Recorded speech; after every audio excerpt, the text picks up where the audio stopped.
우리가 TV 프로그램 볼 때요. 특히 음악 프로그램을 보면, 음악 프로그램을 볼 때, 가수의 노래를 들으면서 객석에 앉아서 눈물 흘리는 사람들을 볼 수 있어요. 종종 볼 수 있죠. 그죠? 눈물을 막 흘리면서 이렇게, 감격해서 이렇게, 그 가수의 노래를 들어요. 그걸 우리는 보죠. TV 프로에서. 근데 그런 장면을 보면서 이런 생각을 해요. TV를 통해서 보는 나는 잘 못 느끼겠는데, 그 현장에서는 정말 저렇게 되나 보다라는 걸 느껴요. 뭐 그럴 수밖에 없는 게 시스템이 아주 좋죠. 아주 그냥 가수의 숨소리 하나까지도 그냥 다 들리는. 그러니까 가수의 감정이 그냥 그 열정이 그대로 전해지니까 뭐 그럴 수 있죠. 가사 내용도 그렇고 멜로디도 그렇고 이렇게 그러니까 신금을 울리니까 이렇게 그냥 눈물 흘리면서 볼 수 있죠. 우리 교회 이 시스템도 굉장히 좋은 시스템입니다. 이 스피커가요 100m를 가는 스피커예요. 100m. 100m를 간다는 거는 소리가 100m를 가는 게 아니에요. 앞에서 듣는 소리나 100m 뒤에서 듣는 소리나 똑같은 음량으로 들린다는 거예요. 이거 굉장히 좋아요. 근데 그러니까 어떻게 해야 돼요? 예배당이 100m쯤 돼야 돼요. 근데 저는 뭐 그런 걸 생각도 안 합니다. 여기 여러분 여기 앞에서 계신 분이나 뒤에서 계신 분이나 똑같아요. 그 좋은 시스템이에요.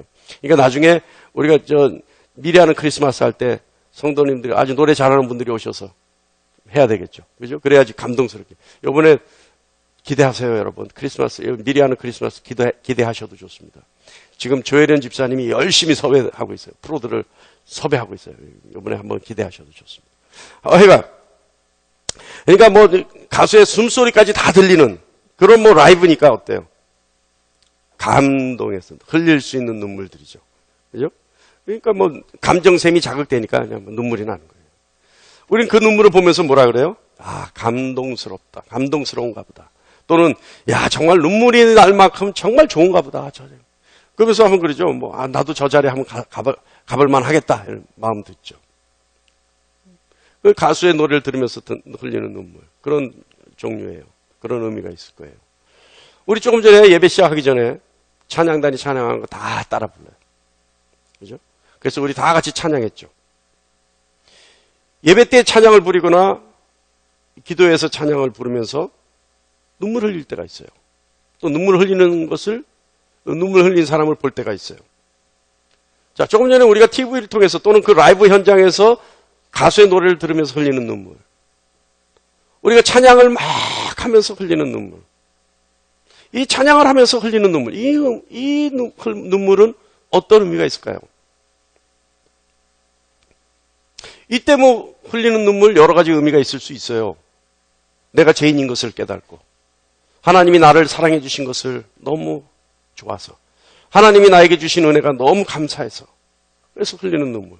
뭐 심지어는 찬양의 가사가 정말 지금 내 형편, 내 처지에 딱 맞아 떨어지는 그래서 내가 이겨야 되겠다는 새 용기를 가지고 막 그 감격에서 흘리는 눈물 있을 수 있어요.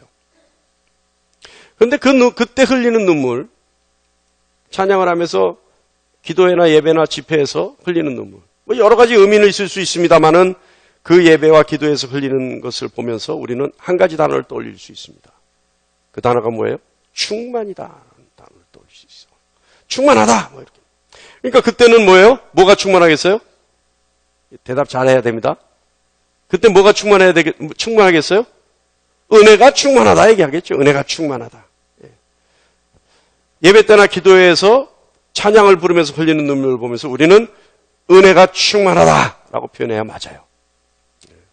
그런데요, 이런 상황을 보면서, 이런 상황 속에 있으면서 성령이 충만하다라고 말하는 분들이 있어요. 다시 말하면 집회 현장에서 열정적으로 찬양하고 막 가슴이 막 뜨거워지고 그것을 느끼고 몸이 뜨거워지고 그래서 몸이 붕 뜨는 것 같이 가벼워지고 그죠? 그래서 막 주체할 수 없는 어떤 감정의 폭발 이걸 보면서 야 오늘 기도에 정말 성령 충만해서 라고 말하는 분들이 있다 이 말이에요. 여러분 이때 이 기분, 이때 흘리는 눈물 이런 것들을 보면서 성령 충만하다 이렇게 표현하는 것 여러분 어떻게 생각하세요? 그냥 솔직하게 목사님이 물어보니까 뭔가 트릭이 있나 보다 함정이 있나 보다 생각하지 마시고 솔직하게 그거 성령 충만 맞는 거 아닙니까? 또 아닌 것 같은데요? 있을 수 있어요. 자, 마음속에 답을 해놓으세요.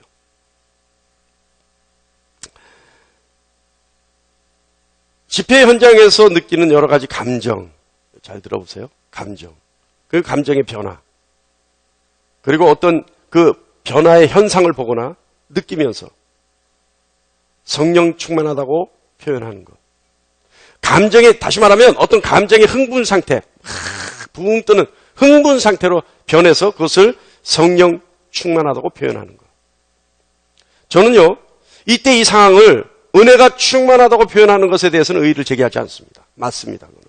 그런데 그런 상황에서 그것을 성령 충만이라고 표현과 또는 그와 유사한 은혜가 충만하다는 것으로 혼용해서 쓰는 것에 대해서는 저는 절대 잘못된 표현이라고 합니다. 왜냐하면 이때 이 상황을 성령 충만의 의미를 모르기 때문에 쓰는 상황이에요. 그러니까 그런 상황에 놓였을 때 성령 충만하다라는 얘기를 하는 분들은 성령 충만의 진정한 의미가 무엇인지 모르기 때문에 그 소리를 한다. 그건 성령 충만이 아니에요. 자, 성령 충만이란 뭘까요? 우선 말씀을 하나 보겠습니다. 사도행전 2장 4절 말씀을 보겠습니다. 다 같이요. 시작. 그들이 다 성령의 충만함을 받고 성령이 말하게 하심을 따라 다른 언어들로 말하기를 시작하니라. 자, 이 사건은요, 예수님이 귀천하시고 오순절 다락방 사건, 다락방에서 120명이 모여 기도할 때 일어났던 사건입니다. 그러니까 예수님이 귀천하시고 나서 남아있는 사람들이 120명 정도가 어느 다락방에 모여서 예수님이 성령을 보내주시겠다라고 하는 그 약속을 믿고 열심히 기도할 때 나타났던 사건이에요. 이게 이제 방언을 말하는 사건이 나와요. 이 방언을 말하는 것이 예수님이 귀천하시고 성령님이 임재가 처음으로 사람들 눈에 표적으로 보여졌던 사건이에요. 이 사건이. 자, 이 사건에서요, 120명 모두가 성령 충만함을 받아요. 그리고 그들은 모두 각 나라 말로 방언을 하기 시작해요. 근데 여러분, 이 말씀을 보면서 방언을 하게 된 계기를 우리는 잘 한번 볼 필요가 있어요. 자, 이 말씀을 보면서 이들이 방언을 했는데, 120명이 다 방언을 했는데, 이 방언은 성령 충만해서 한 방언입니까? 성령이 충만했기 때문에 나온 것이 방언인가요? 이걸 잘 한번 생각해 볼 필요가 있어요. 아니에요. 이들은 성령에 충만해졌고 성령에 충만한 결과 어떤 행동을 했는데 행동을 하니까 방언이 나왔어요. 방언으로 말하기 시작했어요. 그것이 뭐냐 하면 바로 성령에 충만해서 성령이 말하게 하심을 따라 말을 했더니 방언이 나온 거예요. 이게 여기 중요한 것이 있어요. 성령이 충만하여져서 성령의 지시를 따라 성령이 이끄시는 대로 성령의 역사에 의지해서 말을 했더니 방언이 됐다는 거예요. 그러면 여러분, 성령 충만의 결과는 뭐예요? 성령의 충만에 나타난 모양이 뭐예요? 방언이 아니라 성령 충만에 의해서 나타난 모양과 결과는 뭐냐 하면 성령의 지시를 따라 성령이 이끄시는 대로 성령의 역사에 의지해서 말하는 것까지가 성령 충만에서의 나타나는 모습들이에요. 이해하십니까? 할렐루야. 다 같이 한번 읽어볼까요? 시작.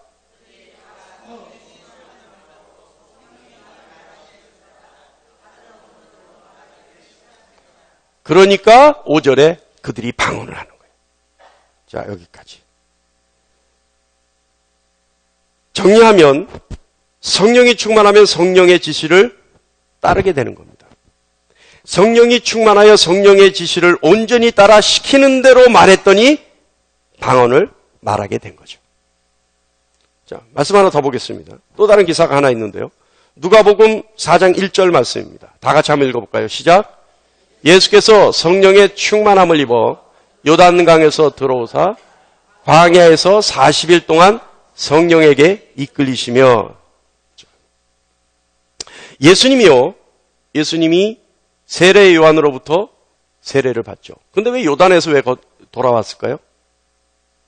왜 요단에서 돌아왔을까요? 예수님이? 왜 요단에 계셨을까요?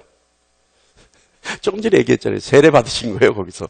세례를 받으시니까 세례를 받자 성령 하나님이 비둘기 같은 형체로 예수님께 강림하셨어요. 그러니까 예수님이 요단에서 세례받으면서 성령이 충만해졌어요. 그리고 돌아오셨어요. 그리고 돌아오셔서 하신 일이 뭐예요? 성령이 충만해서 되어진 일이 뭐예요? 성령에 의해 40일 동안 이끌림 받으신 일이에요. 시험 받았다고 얘기하면 안 돼요. 성령이 충만했는데 시험 받아요? 자, 예수님께서 성령 충만해져서 요단으로부터 돌아오셔서 하신 일이 40일 동안 성령에 이끌리심 받은 거예요. 그 이끌리심 받으면서 뭐를 했어요? 시험 받으신 거예요. 그런데 이끌리심 받은 걸 빼먹고 성령이 충만하여 시험 받았다 하면 안 되죠. 예수님이 성령 충만해서 나타난 현상, 그런 일들이 뭐냐면 성령 하나님께 이끌림 받은 거예요. 할렐루야? 예. 사랑하는 성도 여러분, 우리가 쓰고 있는 말하는, 우리가 쉽게 쓰고 말하는 그 성령 충만이라고 하는 것은 어느 한순간의 감정의 변화, 영적 상태를 말하는 것이 아니에요. 어떤 상태와 함께 동반되는 각오, 의지, 행동의 제어까지를 말하는 것이 성령 충만입니다. 여기에는 물론 영적, 육적 어떤 변화도 포함되죠. 반응도 포함되는 겁니다. 다시 말하면, 정리하면 성령 충만이란, 잘 들어보세요. 성령 충만이란 충만이라고 하는 문자 그대로 가득 부족함이 없는 상태, 이것을 말하는 것도 있지만 그것만으로 끝나는 것이 아니라 거기에 더하여져서 성령께서 우리의 심령에 내주하시고 우리의 심령에 가득하고 부족함이 없는 상태가 되게 하셔서 그에 따라 나타나는 생각과 의지와 행동과 그 변화의 결과까지도 포함해서 말하는 것이 성령 충만이에요. 그래서 성령 충만하여지면 어떻게 되느냐? 나의 생각과 의지보다 하나님의 생각과 의지를 더 우선하게 되는 것. 그리고 나의 계획보다 하나님의 계획을 더 귀하게 생각하여지는 것. 그리고 내가 하고 싶은 것보다 하나님이 하시고 싶어하는 것을 먼저 하게 되는 것. 무엇보다도 내가 성령에 의해 완전히 제어되어지는 것. 이것을 말하는 겁니다. 할렐루야? 할렐루야? 이해하세요? 이해 안 되면 다시 한번 해야 돼요. 제가 가끔 얘기하죠. 이해 안 되면 얼른 손가락 이렇게 하라고. 예? 이렇게 하면 쪽팔리잖아요. 이렇게. 이해됩니까? 예, 여기까지는 이해하시면 돼요. 자, 정리하면 성령 충만이란 하나님의 생각과 의지를 우선하고 하나님의 계획을 더 귀하게 여기고 언제나 하나님이 나보다 먼저가 되는, 그래서 성령께서 나를 온전히 제어하시는 상태가 되는 것을 말하는 겁니다. 성령께서 나의 자아를 완전히 부정하게 만드는 상태, 이 상태가 성령 충만의 상태입니다. 할렐루야. 그래서요, 여러분, 성령 충만하여지면 가장 처음 나타나는 현상은요, 여러분 성령 충만의 경험이 있으세요? 있어요. 여러분 지금 모르는 거예요. 그러니까 성령이 충만하면 감기 어려서 막 이게 성령 충만이 아니라 나도 모르게 이미 성령이 내 모든 것을 제어하기 시작하면 이미 그게 충만이에요. 어떤 감정에 어떤 폭발적인 흥분 상태가 되는 게 아니라 말이에요. 여러분 성령 충만의 경험이 다 있어요. 지금 그걸 인정 안 하고 있는 거예요. 어떤 때예요? 우리 같은 죄인이 성령 하나님이 임재하고 성령이 충만해지니까 뭘 해요? 제일 하기 싫은 걸 했잖아요. 제일 부끄러운 걸 했잖아요. 내 자존심 때문에 절대 할 수 없는 걸 했잖아요. 뭘 했어요? 죄를 고백했잖아요. 성령 충만하지 않으면 내 죄를 고백할 수 없는 게 우리네 인생입니다. 그런데 우리는 했잖아요, 이미. 왜 했어요? 내 의지로 했어요? 아니에요. 성령 하나님이 나에게 임재하시고 성령 하나님이 충만해지니까 성령의 하나님이 하자는 대로 죄를 고백해버린 거예요. 할렐루야? 이거 성령 충만의 경험이었어요. 자, 이게 성령 충만입니다. 할렐루야? 아시겠죠? 자, 여기서 넌센스 퀴즈를 하나 냈는데 이 넌센스 퀴즈가 진리예요. 예? 우리 지난주 수요일 날 들으신 분은 저의 이 퀴즈를 한번 들었어요. 자, 여러분 이 퀴즈를 맞히면 정리가 됩니다. 잘 한번 보세요. 성령이 충만하면 성령이 충만하면 우리에게 습성이 되는, 그러니까 성령 충만과 반대되는 개념을 얘기하는 거예요. 우리에게 습성이 되어 있는 습관과 같은 것으로 성령 충만의 가장 무서운 적 또는 암적인 우리의 습관이 있어요. 뭘까요? 성령 충만, 지금까지 성령 충만이 뭔지 아셨잖아요. 그러면 성령 충만의 가장 무서운 적이고 암적인 요소 같은 우리의 습관이 있어요. 이게 뭘까요? 할렐루야? 뭘까요? 아이, 들은 분이 잠깐만 있어요. 다른 분이 생각을 하지. 얘기해버렸어. 게으름이에요, 게으름. 이해가세요? 무슨 얘기인지? 왜 게으름이에요? 왜 게으름이에요? 성령 하나님이 하자는데, 성령 하나님이 나를 제어하셔서 이끄시는데, 게으름은 뭐가 돼요? 안 가잖아요. 안 하잖아요. 그러면, 게으른 사람의 가장 습관적인 자기 방어 기제에 입버릇이 있어요. 뭘까요? 예? 게으른 사람이 습관처럼 하는 뭐예요? 언어 습관이 있어요. 뭘까요? 예? 다음에 그거 유사한 거예요. 뭘까요, 그게? 다음에가 뭐예요?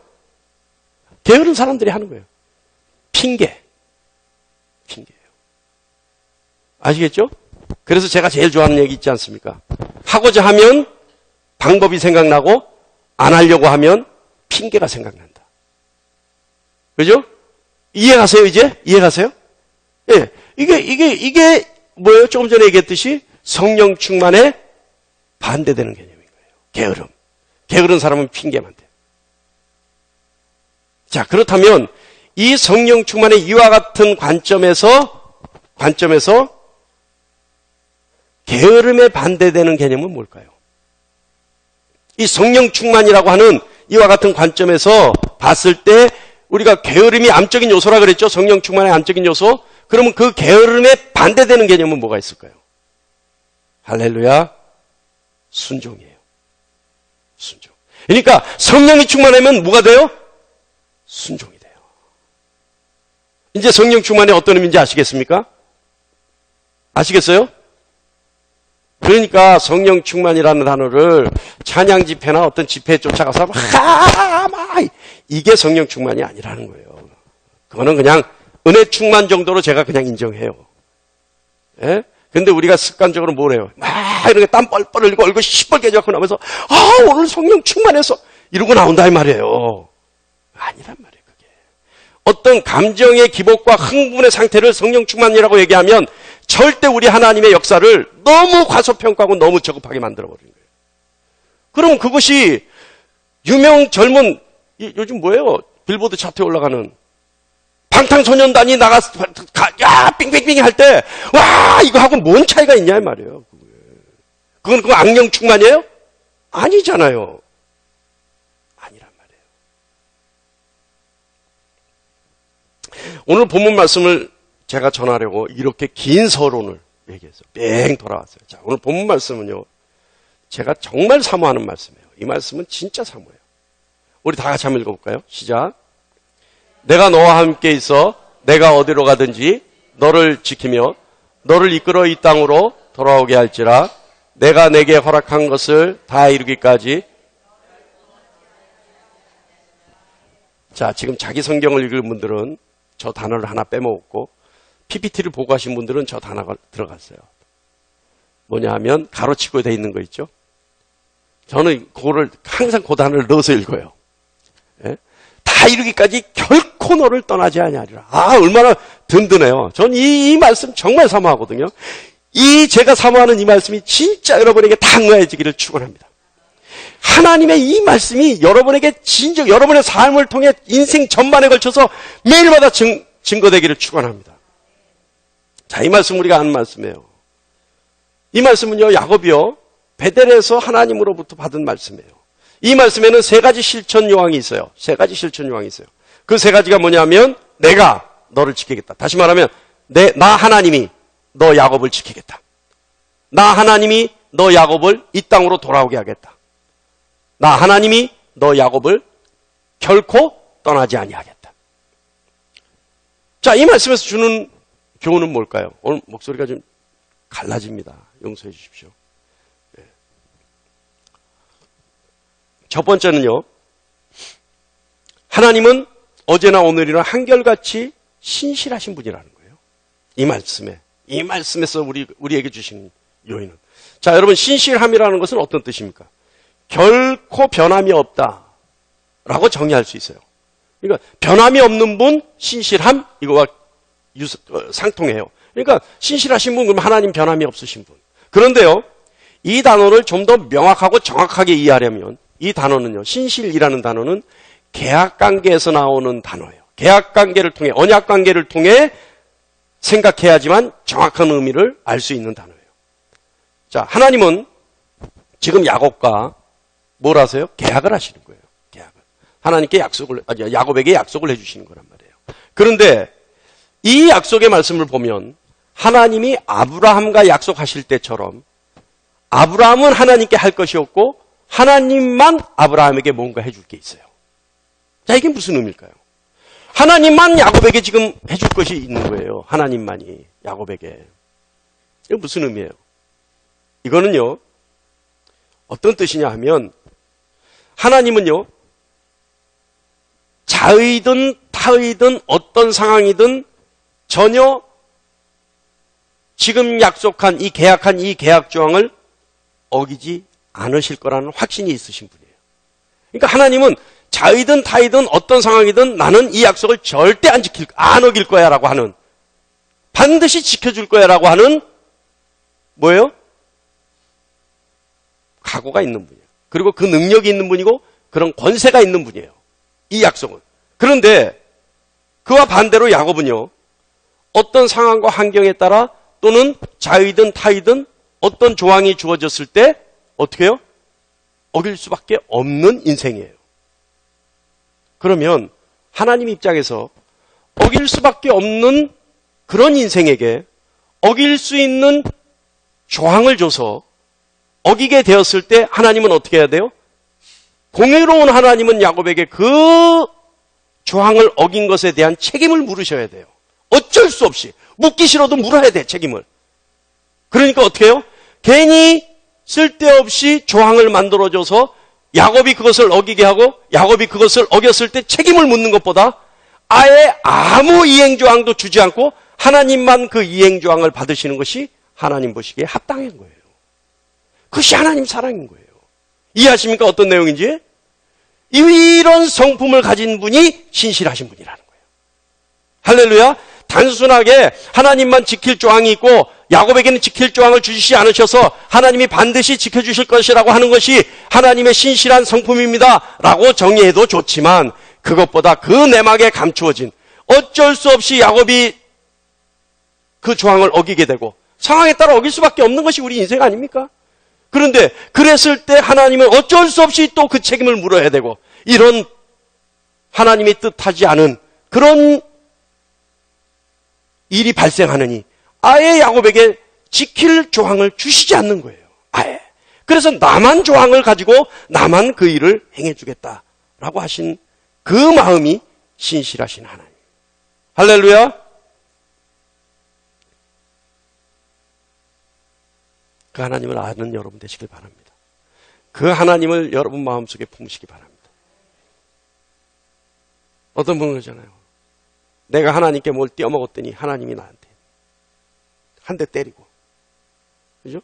내가 꼭 냈어야 되는데, 우리 아버님 옛날에 그랬어요. 11조 안 냈더니 아버지가 하나님이 똑같이 해가지고 나한테 뺏어가더라. 이야, 내가 그때는 그런 줄 알고 살았어, 나도. 예?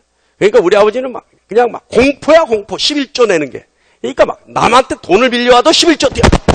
집에 돈만 들어오면 무슨 돈이든 하여간 무조건 11조. 예? 그런 하나님이 아니라. 그러니까 우리 아버님이 항상 성경책 놔두는 데는 봉투가 있어요, 항상. 그러니까 무슨 일만 있으면 거기 11조 딱딱 집어넣나. 쌀이 떨어져도 그 돈은 안 써. 자식이 굶어도 그 돈은 안 써. 물론 여러분, 그거를 어떤 목사님들은 포장 멋지게 해서 좋은 신앙이다 했지만 어떻게 보면 하나님 보시기에 그거 어리석은 신앙 아닙니까?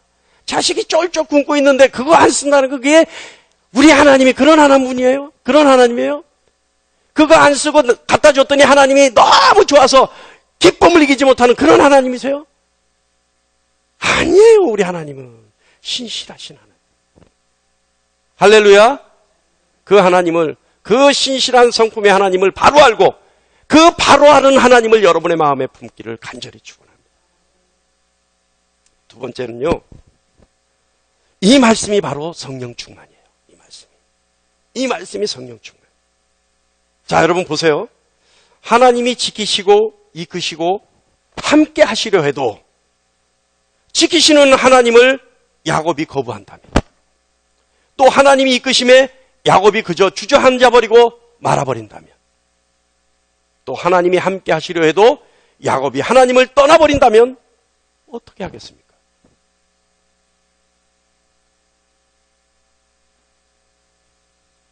이 말씀은요, 하나님이 야곱에게 이 말씀을 약속으로 주셨다는 것은요, 이미 야곱에게 성령 충만의 전제가 있다는 얘기예요.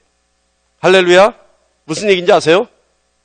여러분 그 의미를 이해 못하시면 안 돼요. 야곱에게 이미 성령 충만의 전제가 이미 성령 충만되어져 있기 때문에 하나님이 이 말씀을 주셨고, 하나님이 이 말씀을 주셔서 하나님이 지키려 할 때 야곱이 하나님께 의지하게 되고, 하나님이 야곱을 이끄시려 할 때 야곱이 하나님의 이끄심에 이끌림 받게 되고, 하나님이 야곱과 함께 하려 하실 때 하나님이 야곱이 하나님과 함께 하려 할 수 있다 이 말이에요. 이미 야곱도 못 느끼게 성령 충만해져 있기 때문에, 성령 하나님께 완전히 붙잡혀 있기 때문에, 성령 하나님이 완전히 야곱을 제어할 수 있기 때문에 이 약속의 말씀이 성취될 수 있다 이 말이에요. 할렐루야. 사랑하는 성도 여러분, 오늘 하나님이 야곱에게 주신 이 말씀, 아까도 축원했지만 여러분에게 주시는 하나님의 약속의 말씀이었으면 참 좋겠습니다. 하나님이 여러분을 지키시고, 하나님이 여러분을 이끄시고, 하나님이 여러분과 함께하기를 간절히 축원합니다. 그리고 신실하신 하나님의 약속이 성취되기 위해서 여러분 역시 야곱처럼 성령 충만해지기를 간절히 축원합니다. 성령 충만해져야지만 우리의 생각과 의지가 아닌 하나님의 생각과 의지로, 여러분의 계획이 아닌 하나님의 계획으로, 그리고 하나님이 하시고 싶을 때 성령이 우리를 완전히 제어하실 수 있도록 그런 내어드릴 수 있는 여러분이 되기를 축원합니다. 성령이 나를 완전히 제어하는 삶, 성령 충만의 삶, 이 삶이 바로 그리스도인의 삶입니다.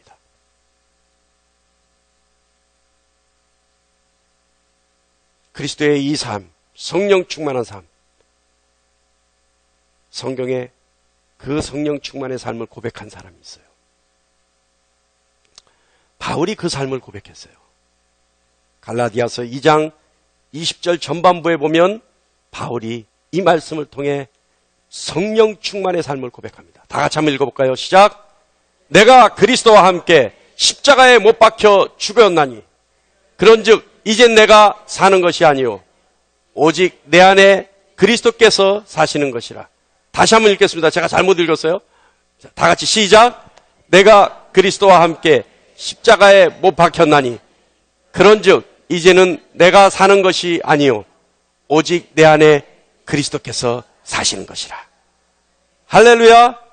성령의 충만의 삶은요, 내 자아가 죽고, 그래서 내가 주와 함께 십자가에 못 박히고, 그래서 십자가 함께 못 박힌 내가 그리스도께서 부활하시는 그때 나도 함께 부활해서 내 안에 우리 주 예수 그리스도께서 사시는 삶을 살게 하는 것, 이것이 성령 충만의 삶입니다. 할렐루야. 여러분 성령 충만의 의미 이제 이해하세요? 이제 여러분의 마음에 품을 수 있겠어요? 그래서 여러분이 이 말씀 품고 절대 놓지 않아서 여러분의 삶이 성령 충만의 삶이 되고, 여러분의 삶 속에 예수 그리스도께서 사시는 삶이 되고, 여러분의 삶의 한 장 한 장을 통해 예수 그리스도의 영광이 나타나는 삶이 되고, 예수 그리스도께서 영광을 받으시고, 예수 그리스도의 이름의 권세가 여러분을 통해 나타나고, 그 능력이 나타나고, 그래서 여러분이 성령 하나님이 완전히 제어하는 삶, 성령 하나님이 원하시는 대로 이끌림 받는 삶, 성령 하나님이 여러분을 통해 마음껏 역사하시는 삶, 그 삶이 되기를 간절히 축원합니다. 그래서 여러분의 삶이 하루하루가 매일 승리하는 삶이 되어야 합니다. 하루하루가 하나님의 이름을 찬양하는 삶이 되어야 하고, 하나님의 역사를 감사하는 삶이 되어야 하고, 예수 그리스도 하기 때문에 그 누구도 세상 그 어떤 것도 여러분을 범접하지 못하는 삶이 되어야 합니다. 오늘 이 시간 이 종이 여러분에게 간절히 축원합니다. 성령 충만한 삶, 여러분의 삶을 통해 증거되기를 간절히 축원합니다. 내 안에 예수 그리스도께서 사시는 그 삶, 그 삶이 그리스도인의 완성된 삶인 것을